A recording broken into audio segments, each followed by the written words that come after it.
Samsung Galaxy S25 Ultra. У меня есть OnePlus 12, вот он, OnePlus 12 на Snapdragon 8 Gen 3. И есть вот такой вот Google Pixel 8 Pro. И вот вы спросите, а к чему тут вообще эти три телефона? Дело в том, что когда еще на моменте вот этого трэш-обзора этого Samsung S25 Ultra, который я делал, у меня возник интересный момент. В одних из тестов я проводил тест Galaxy AI на перевод, допустим, того же live-перевод, да, в режиме реального времени. И Google Pixel 8 Pro с этим справился лучше, и у меня возник вопрос, а почему так?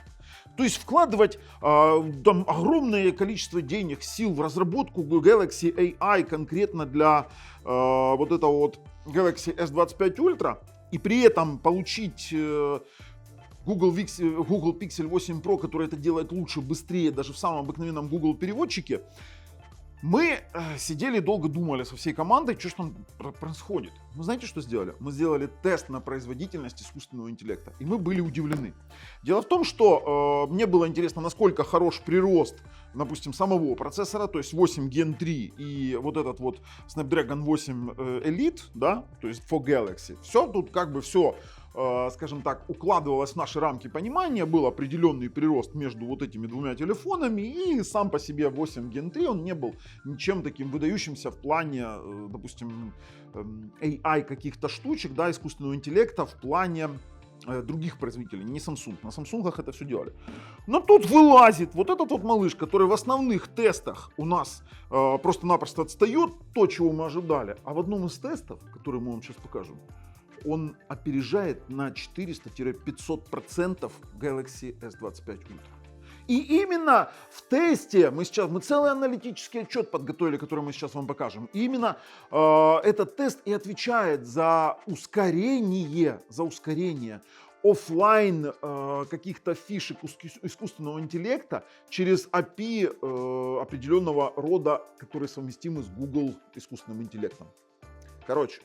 Вот это вот сравнение, сегодня такое более аналитическое сравнение, если кому интересно, почему Google Pixel в некоторых сценариях работы обгоняет по искусственному интеллекту даже Galaxy S25 Ultra на новом процессоре, на канале Технозон. Поехали.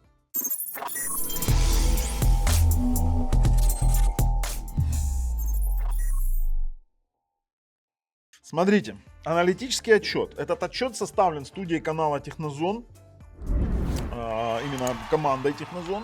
То есть все права наши в том плане, что нигде мы это не украли, нигде мы эти, скажем так, данные не брали. Это мы конкретно использовали. Можете их проверять. Использовали мы Geekbench. Мы все отобразили конкретно в этой таблице. Смотрите, тут прям вот очень много чего мы показали. То есть это полный аналитический отчет с описанием даже всех моментов. Использовали последнюю версию Geekbench AI, который был в маркете.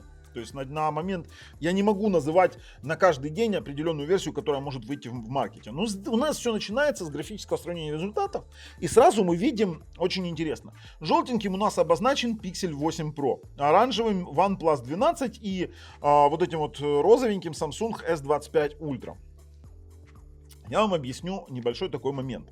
Дело в том, что сюда OnePlus 12 попал в качестве контрольного устройства для получения прироста. То есть я должен понимать, что действительно Galaxy S25 Ultra на своем, допустим, процессоре, который является следующим поколением после 8 Gen 3, он получил действительно прирост. И он действительно показывает четкий прирост. При этом в некоторых моментах именно через NNAP он получил прям громадный прирост по сравнению с 8 Gen 3. И тут вот я вот в этом видео скажу вам, что Galaxy S25 ну действительно очень круто выступил. Теперь дальше. Смотрите, в чем фишка. Во всех тестах Pixel 8 Pro он практически, допустим, подсливался и до определенного момента. У нас здесь есть даже сравнение с процентами, насколько он сливался. Что означают первые тесты? Это у нас использование тестов с помощью центрального процессора, то есть здесь конкретно играет процессор, и первое это у нас в основном идет 32 бита, да, там, допустим, 16 бит, и уже там int 8, это у нас низкоуровневое использование искусственного интеллекта, там int 8, int 16, ну, короче, суть-то дела. Здесь везде мы видим стандартную картину. Как, в принципе, и с помощью GPU, которая у них есть, да, там, то есть это все хорошо. Но когда дело доходится до NNAP, а NNAP это Neural Network API, это API от Google, которое позволяет работать с конкретными инструментами искусственного интеллекта. Именно, знаете, даже не так, там ускорение моделей машинного обучения на телефонах с Android, на смартфонах с Android. И вот здесь вот уже очень интересный момент. Дело в том, что NNAP на Google Pixel 8 Pro работает просто не то что в разы. А теперь смотрите.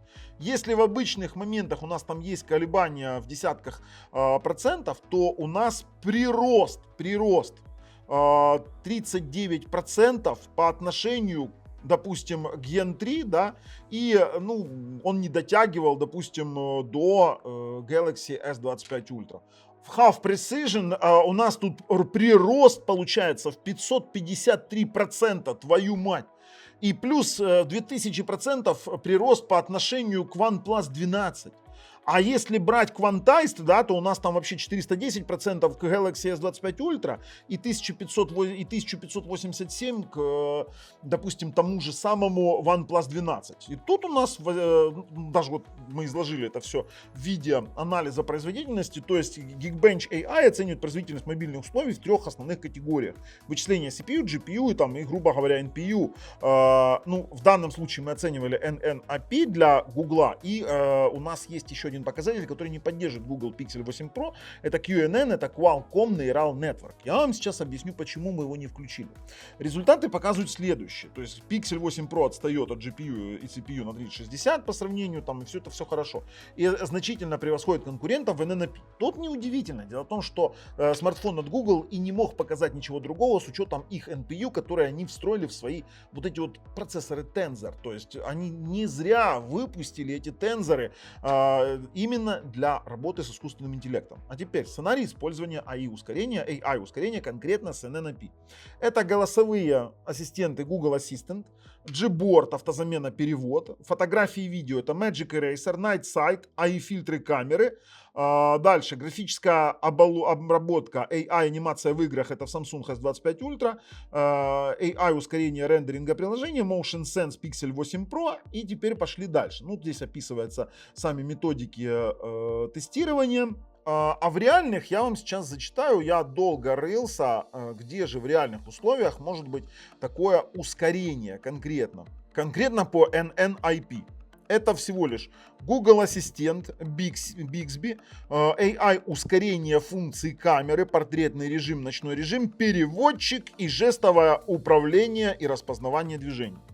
То есть именно поэтому в моем тесте, допустим, Galaxy AI, он немножко хуже работал, скажем так, через Google, чем Google переводчик. Во-первых, он еще недоработанный, а во-вторых, скорее всего, он использовал NNAP. Честно говоря, залезть внутрь самой прошивки и узнать, какой конкретно метод использовался в самом Galaxy AI, мы не можем. Но есть еще один момент.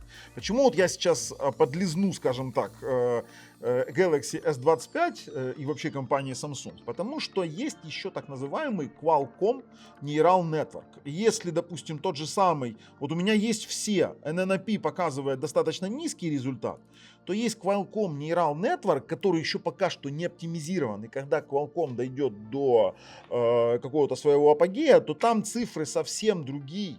Которые исчисляются десятками тысяч. И вот я прям жду вот этого вот момента, когда Qualcomm свои фишки искусственного интеллекта, кстати, используются очень хорошо вот эти вот NNAP, QNN, знаете, где используется? В MetaQuest 3. Там просто это используется очень круто. Знаете, что MetaQuest 3 виртуальная реальность, то есть, если бы вы в ней посидели, вы поработали, вы поняли, что это далеко даже не уровень смартфонов, это намного интереснее. Там тоже Qualcomm-овские процессоры, и там это все работает намного интереснее. Именно там QNN реализован, практически там, если не на полную, то хотя бы там приближенно к этому. Я прям жду вот этот вот момент, когда QNN они допилят, и наконец-то будет Galaxy AI работать просто идеально, да, там. Но пока что, если брать любой AI в Google API, именно вот этот вот NNAP, который Neural Network API от Google, то круче, чем Google Pixel серия, имеется в виду 8, 8 Pro, 9, 9 Pro, нет. То есть вот эти все голосовые ассистенты, а вот я вам сейчас скажу, вы мне скажете, ну подожди, у Galaxy ж там свое, но дело в том, что Galaxy-то и хвалятся тем, что у них там есть Gemini, да, там Gemini и все хорошо, а он как раз и работает через NNAP. Если брать сравнение того, как работает, скажем так, Gemini, то он будет в любом случае на пикселе работать лучше. И все штуки, связанные с искусственным интеллектом в Google Фото, будут тоже работать лучше конкретно на Google Pixel 8 Pro. Но, а вот теперь самое интересное, почему Galaxy S25 Ultra жахает всех по генеративности своего создания, вот этих вот стирания объектов различные, которые мы тоже показывали, да, там вот эта вот генерация, потому что они его делают через QNN. Вот тот вот момент конкретно делается через QNN, и это делается быстро, четко и качественно. Поэтому это то, чего нет, допустим, у того же самого айфона, поэтому у них удаление это просто какой-то трэш. Сами это прекрасно знаете. Видео носит сугубо информационный характер. Показал вам чисто ради фана, скажем так. Тут уж судить вам. А с вами был Бабл на канале Технозон. Пока.